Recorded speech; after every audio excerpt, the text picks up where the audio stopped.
And I don't know exactly where I'm at, but with my experiments, but it's a significant number up there as well, that the minerals that you start with stay in suspension, but as the longer you run, there are minerals that there are deposits built up at the bottom of a Joe cell or my device that get thicker and thicker, even though the original fluid still has all the original mineral level in it. So you take that off and put more water back into it, and you just keep on building up the elements. And the longer you do this, the more you can multiply them. So I haven't found a limit yet, but my experimenting is very, very new. I started this year thinking that I was going to give a lecture strictly about the different uses of hydrogen in fuel supply, heating and cooking, and waste remediation. And then in the process had this discovery and realized this is really, really important and needs to get to people. So I changed my presentation significantly and brought this here. That's why it's an emerging technology, and it's something new that people can experiment with. But I felt like it was really important, so that's why I brought it here to present. You have some associates. You talked about some other people, the 13-fold increase. Mm-hmm. How many people do you know who have been able to replicate this? Doing this on purpose, there aren't very many people. I'm sure that there are a lot of people that have discovered this on accident, mm-hmm. But doing this on purpose, no. There's not very many people. There are actually, we're actually into the borderline alchemical field, which I've seen some amazing things this last year in, and they do create elements all the time. They just don't talk about it, and they have a different system they have a different system than we're using here, but it is a reality. Historically, you talked about you own this domain name alchemicalhydrogen.com, mm-hmm. and you've had that domain for quite some time, and yet this particular aspect is a new discovery. What was alchemical hydrogen before this discovery? I was using, and I still use hydrogen to alchemically destroy waste products, and I was using hydrogen to in internal combustion engines to eliminate the exhaust and the VOCs and the unburned hydrocarbons, to keep people from being exposed to that, as well as just having the engines run cleaner. And I use the word alchemical hydrogen because, and we're getting into a strange field, but my life, I was led to study alchemy, and I learned about I studied all the ancient techniques of alchemy to not only create elements but purify the human body and expand and clean out the consciousness per se. And then I was led to apply that, then I was led to develop hydrogen technology.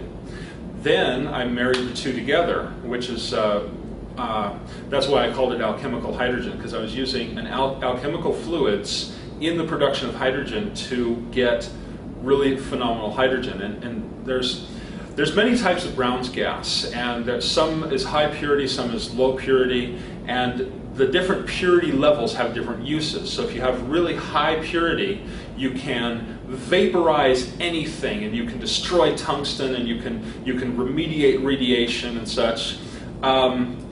But you can't do that with a low level of Brown's gas. You can't do it with a low energy.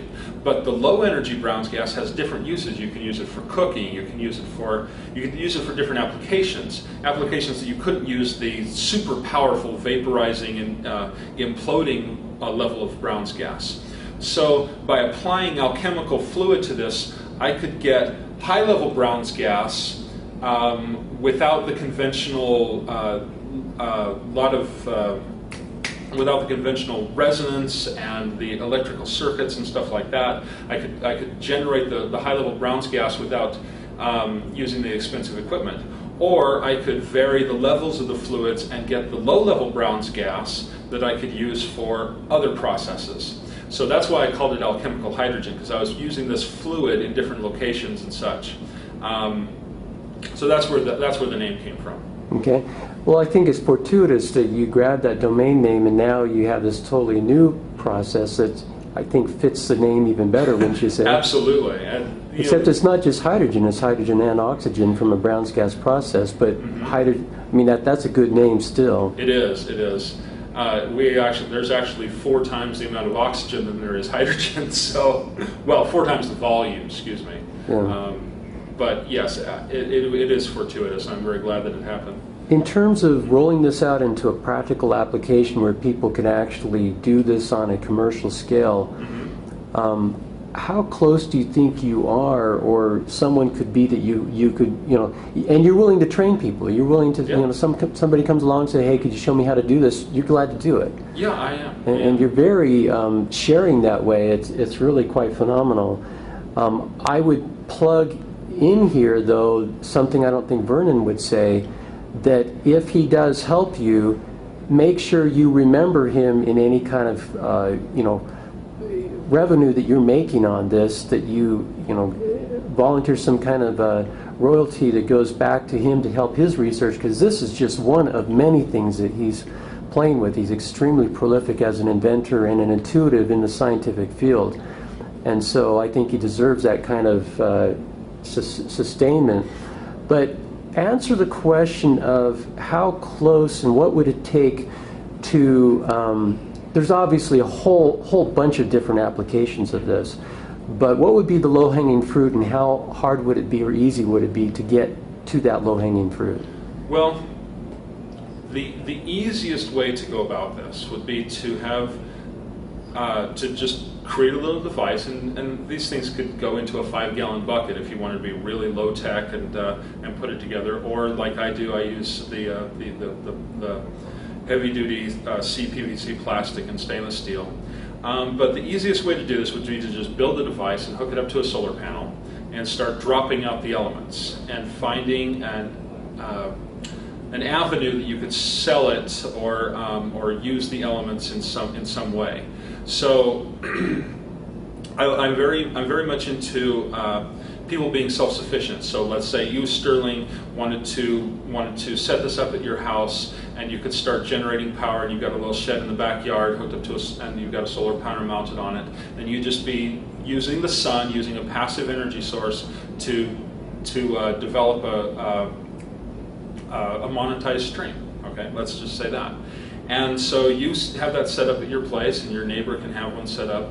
To actually put it into a production level, I'm not a huge fan of big corporations getting control of things, and they don't like to have anything that they don't, have an iron-fisted control over. So, but if you had a group of people that could put it into production, you'd have a piece of property with a bunch of solar panels set up and a bunch of hydrogen devices there that are just generating the elements and generating a usable energy source. So that's probably the fastest way and the easiest way to start to move this into the production level that you talked about. You were talking about taking a chemical type of element, a molecule that you had developed, and you found it showing up in large quantities, and that was the indicator to you that something was happening reproduction-wise or alchemical-wise.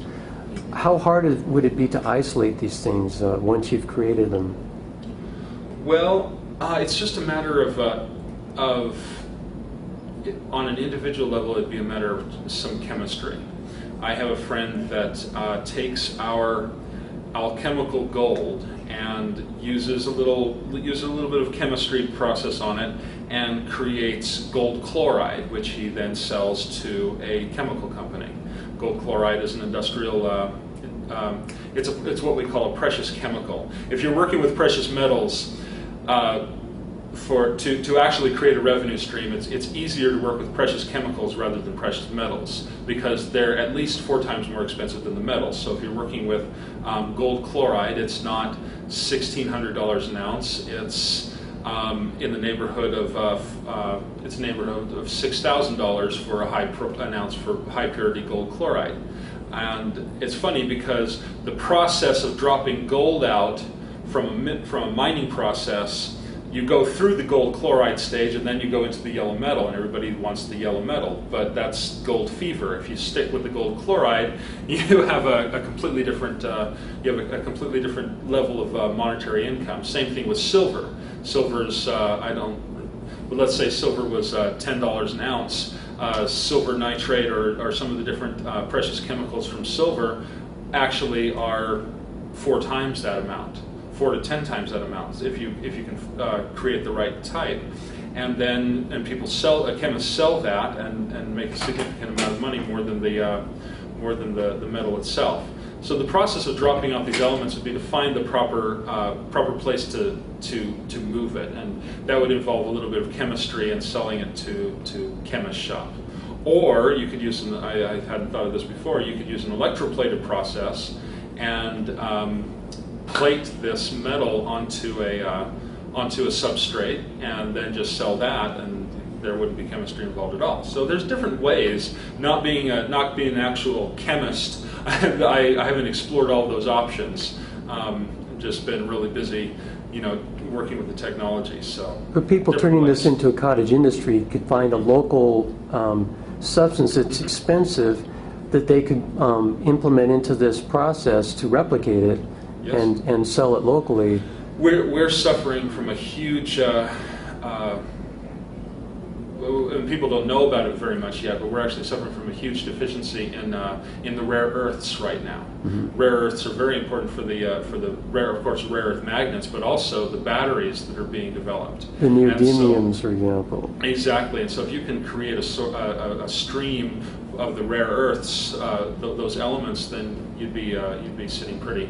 That would actually be a much better way to go than worrying about the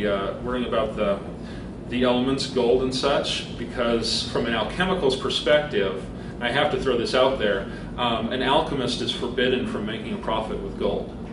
They can use it to further their research, they can use it to keep themselves alive, but if they try to elevate their status in life with gold, they will be. It'll end.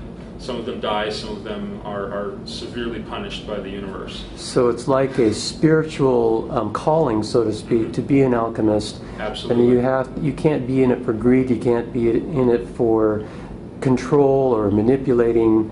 If your motives are pure, then you can be an alchemist. So it's a warning about getting into alchemy, that you have to be a good person and stay that way. Absolutely. Interesting.